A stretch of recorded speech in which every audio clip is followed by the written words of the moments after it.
તો સુરેન્દ્રનગર જિલ્લામાં સ્થાનિક સ્વરાજ્યની ચૂંટણી માટે ઉમેદવારી પત્ર ભરવાના અંતિમ દિવસે ઉમેદવારોનો અભૂતપૂર્વ ઘસારો જોવા મળ્યો હતો। જિલ્લા કલેક્ટર કચેરી સહિતના વિવિધ કેન્દ્રો પર ઉમેદવારો પોતાના સમર્થકો સાથે ઉમટી પડ્યા હતા।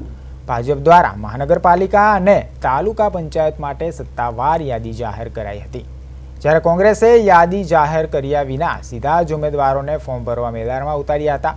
ઉમેદવારોએ ભારત માતા કી જય અને હર હર મહાદેવના જયઘોષ સાથે વિશ્વાસ વ્યક્ત કર્યો હતો।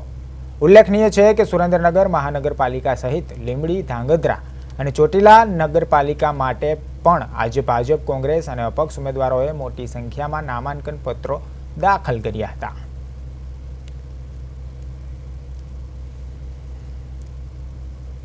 સુરેન્દ્રનગર જિલ્લાની 32 જિલ્લા પંચાયત, 4 નગરપાલિકાઓ અને 10 તાલુકા પંચાયતની ચૂંટણીઓમાં ભારતીય જનતા પાર્ટીના ઉમેદવારો પોતે એક ઉત્સાહ સાથે અને એક વિકાસના સંકલ્પ સાથે આજે ઉમેદવારી પત્રો ભર્યા છે અને અમને સૌને અમારી ભારતીય જનતા પાર્ટીના કાર્યકર્તાઓ ઉપર પૂર્ણ વિશ્વાસ છે કે આગામી સમયમાં આ સ્થાનિક સ્વરાજની ચૂંટણીમાં સુરેન્દ્રનગર જિલ્લા ભાજપ વતી એક ઐતિહાસિક વિજય